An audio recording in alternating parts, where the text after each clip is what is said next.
ఈ వెహికల్ వచ్చేసి Bajaj Pulsar NS 160 upside down forks vehicle ఇది.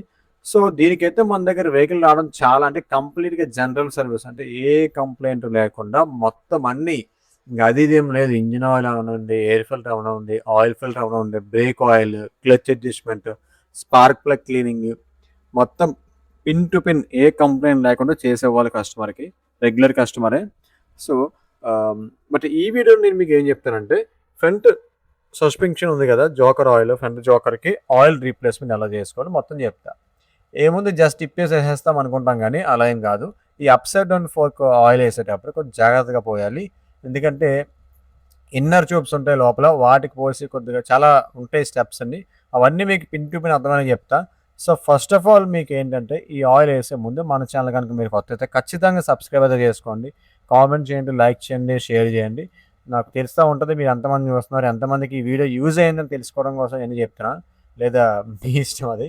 సో, ఫస్ట్ ఈ క్యాలిబర్‌కున్న 2 బోల్ట్స్ కూడా ఓపెన్ చేసేయండి. ఓపెన్ చేసిన తర్వాత ఈ మడ్గర్‌కి ఇగో ఇటువైపు అండ్ అలా అటువైపు ఫ్రంట్ అండ్ బ్యాక్ కూడా ఓపెన్ చేయాలి. అలానే ఏబీఎస్ కేబుల్ డిస్కనెక్ట్ చేయాలి. అండ్ ఇటువైపు వచ్చేసరికి 2 బోల్ట్స్ కూడా ఓపెన్ చేసేయండి. ఓపెన్ చేస్తే మనకి మడ్గార్డ్ మొత్తం ఓపెన్ అయిపోతుంది. అండ్ అలానే క్యాలిబర్ ఓపెన్ అయిపోతుంది. సో, ఇప్పుడు ఈ వీల్ యాక్సిల్ బోల్ట్ ఓపెన్ చేయడానికి ఫస్ట్ ఈ బోల్ట్ ఓపెన్ చేసి అలానే ఇటువైపు ఈ నట్ అయితే ఓపెన్ చేసి యాక్సిల్‌ని అయితే బయటకి తీసేయండి. తీసేస్తే మనకి ఆల్మోస్ట్ ఫ్రంట్ పార్ట్ చాలా వరకు ఓపెన్ చేసేసినట్టే. క్యాలిబర్ ఓపెన్ చేసేసాం, మడ్గార్డ్ ఓపెన్ చేసేసాం, వీల్ కూడా ఓపెన్ చేసేసాం. ఇప్పుడు ఇక్కడ కనిపిస్తున్నాయి కదా 2 ఎల్లంకి బోల్ట్స్ పైనున్న ఎల్లంకి బోల్ట్ అయితే ఓపెన్ చేసేయండి. అలానే ఇటువైపు కూడా సేమ్ కాపీ పేస్ట్. దానికన్నా ముందు ఏంటంటే మనకి దీనికి మీదన ఆయిల్ క్యాప్ బోల్ట్ ఉంటుందనమాట. సో, అది కూడా ఓపెన్ చేసేయండి. ఓకేనా? సో, ఇక్కడ మనకి ఈ రకంగా ఇప్పుడు కూడా ఓపెన్ చేసుకునే పాసిబిలిటీస్ ఉంటాయి. మీ దగ్గర 24, 27 స్పానర్ ఉంటే దాంతో జస్ట్ నార్మల్ థ్రెడ్డింగ్ ఉంటుంది. రివర్స్ థ్రెడ్ అయితే ఏముండదు. నార్మల్ థ్రెడ్డింగే ఉంటుంది. నార్మల్ థ్రెడ్డింగ్‌తో బోల్ట్ ఓకేనా? నట్ కాదు బోల్టే. సారీ నట్ కాదు బోల్టే. నాకు కన్‌ఫ్యూజ్ అయిపోతుంది ప్రతిసారి కూడా. సో, ఆ బోల్ట్ అయితే ఓపెన్ చేసేయండి. ఓపెన్ చేసేటప్పుడు జాగ్రత్తగా చూసారు కదా! మనకి ఏం అలా వచ్చేది మొత్తం మామూలుగా పాత ఫోక్స్‌లాగా మొత్తం బోల్ట్ బయటకొచ్చేదు. జస్ట్ థ్రెడ్ ఓపెన్ అయిన తర్వాత ఆయిల్ చూడండి. అందులోంచి ఎంత ఎక్కువ ఆయిల్ వస్తదనేది మీరు కామెంట్ చేయండి. అసలు కనీసం చాలా స్లోగా వస్తుంది. ఇంతకుముందు మనకి పాతది మామూలు ఫోక్స్ అయితే జస్ట్ ఇప్పగానే మొత్తం ఆయిల్ మొత్తం గారిపోద్ది. దీని అలా కాదు. సెంటర్ పైప్‌లో ఆయిల్ ఉంటుంది. అండ్ ఉరి చుట్టూ కూడా ఆయిల్ ఉంటుంది. ఆయిల్ అనేది పంపింగ్ అయ్యి ఎయిర్ మొత్తం పోయిన తర్వాత దీనికి ఇది చేయాలన్నమాట. సో, కింద నట్టు కిందన అడ్జస్టబుల్ స్పానర్ పెట్టి మీద నట్ ఉంది కదా! మీద నట్టునైతే ఓపెన్ చేయాలి. అలా ఓపెన్ చేసేసుకోండి. కింద నట్ అనేది కాయండి. కింద రెంచ్ కాసి మీద నుంచి నట్ అయితే ఓపెన్ చేసుకుంటే మనకు ఓపెన్ అయిపోతుంది.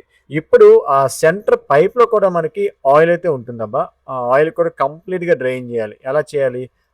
ఫోర్క్ అనేది అప్‌సైడ్ డౌన్ కిందకి మీదకి మూవ్ చేస్తా ఉంటే ఆయిల్ అయితే మొత్తం డ్రైన్ అయిపోతుంది. ఓకే అన్న ఆయిల్ డ్రైన్ చేసేసాం. ఇప్పుడు ఎంత ఆయిల్ వేయాలి? దీనికి ఎంత మెజర్‌మెంట్ ఆయిల్ వేయాలంటే సో, నేను సజెస్ట్ చేసేదేంటంటే 250 ఎంఎల్ అయితే పోసుకోండి పెర్ స్టెమ్. ఒక స్టెమ్‌కి ఓకేనా? అన్న నాకు కొంచెం ఇంకా హార్డ్ కావాలంటే హార్డ్ కూడా సరిపోతుంది 250. లేదు అంటే పెర్ స్టెమ్ 265 వేసుకోండి. మరి అంతకు మించి ఎక్కువ వెళ్తే మీకు అస్మిషన్ చాలా ఎక్కువైపోతుంది. సో, దీనిలో ఆయిల్ ఎలా పోయాలన్నా జస్ట్ ఓన్లీ ఆ సైడ్ పోసేయడమనే కాదు. ఓన్లీ కేవలం మీరు సెంటర్‌లో పోయాలి. సెంటర్‌లో పోస్తే మనకి ఆ హోల్స్ ఉన్నాయి కదా! ఆ హోల్స్ ద్వారా మనకి మొత్తం ఫోర్క్ ట్యూబ్ అంతా కూడా ఆయిల్ అయితే ఫిల్ అవుతుంది. ఆ ఆయిల్ వేసినప్పుడు కూడా గుర్తుంచుకోండి ఖచ్చితంగా ఆయిల్ అనేది కరెక్ట్‌గా పోయండి. సైడ్ పోస్తే మనకి ఎయిర్ మొత్తం పోయేదాకా వెయిట్ చేయాల్సి ఉంటుందనమాట. అందుకే సెంటర్‌ను మొత్తం ఎంతైతే 250 ఎంఎల్ వేద్దాం అనుకున్నాను కాబట్టి నేను. సో, 250 ఎంఎల్ కూడా జాగ్రత్తగా స్లోగా పోయండి కంగారేం లేదు. మొత్తం ఆయిల్ వేసేయండి. వేసేసిన తర్వాత ఒక 5-10 మినిట్స్ వెయిట్ చేయండి. ఎందుకంటే ఒకేసారి ఫోర్స్‌గా మనం ఆయిల్ పోస్తే బబుల్స్ అనేవి వస్తాయి. బబుల్స్ వచ్చినప్పుడు కొద్దిగా సస్పెన్షన్ యాక్షన్ అయితే తేడా వచ్చిద్దనమాట. సో, అందుగురించే స్లోగా సెంటర్‌లో అంగానే పోయండి. పోస్తే దానికున్న హోల్స్ ద్వారా మొత్తం మురి చుట్టూ కూడా ఆయిల్ బయటకొచ్చి అంటే ఆ సెంటర్ పైప్ ఫిల్ అయిన తర్వాత ఆయిల్ మొత్తం బయటకొచ్చిద్ది. బయటకొచ్చి అప్పుడు ఉరి చుట్టూ కూడా ఫిల్ అవుతదనమాట. సో, నేను యాక్చువల్‌గా కంటైనర్‌లో మెజరింగ్ జార్‌లో 250 కాదు 500 ఎంఎల్ తీశాను. బికాస్ ఇంకొక స్టెమ్ కూడా వెయ్యాలి కాబట్టి. సో, ఎందుకు అలా తీసా? మీకు విడివిడిగా వేసుకుంటేనే విడివిడిగా వేసుకోండి. నేను వాడే ఆయిల్ పేరొచ్చేసి వాల్వోలైన్ కంపెనీ ఆయిల్ వాడుతున్నా. నేనైతే నా పర్సనల్ ఎక్స్‌పీరియన్స్ చెప్తున్నా. ఇదే రికమెండ్ చేస్తా ప్రతి కస్టమర్కి కూడా. మరి మీరు ఏది రికమెండ్ చేస్తారో, ఏది వాడతారో కామెంట్ అయితే చేయండి. సో ఆయిల్ వేసుకున్న తర్వాత ఇలా ఫోర్క్ ట్యూబ్‌ని కిందకి మీదకి ఒక 5-10 టైమ్స్ యూజ్ చేయండి. చేస్తే ఆయిల్ అనేది కంప్లీట్‌గా పంప్ అయ్యి ఎయిర్ అనేది మొత్తం పోతుంది. సో ఇది అయిపోయిన తర్వాత కింద థ్రెడ్డింగ్ అనేది చూసారు కదా ఫుల్ టైట్ చేసి ఒక ఎన్ని థ్రెడ్‌లు తిప్పుతున్నానో అన్ని థ్రెడ్‌లు ఒక 2 ఆర్ 3 థ్రెడ్స్ తిప్పేసిన తర్వాత ఈ బోల్ట్‌ని ఫుల్ టైట్ చేసిన తర్వాత కిందన స్క్రూ స్పానర్‌తో పట్టుకొని మీద బోల్ట్‌ని అయితే టైట్ చేయండి. ఓకేనా? టైట్ చేసి ఆ బోల్ట్‌కి టప్రన్ టైప్ ఏమైనా వేయాలనుకుంటే వేసేసి ఓరింగ్ బాగోపోతే రీప్లేస్ చేసి ఫుల్ టైట్ అయితే చేసేసి సస్పెన్షన్ యొక్క యాక్షన్ చూసుకోండి. సరిపోయిందంటే పర్లేదు, సరిపోకపోతే ఆయిల్ అయితే ఇంక్రీజ్ చేసుకోండి.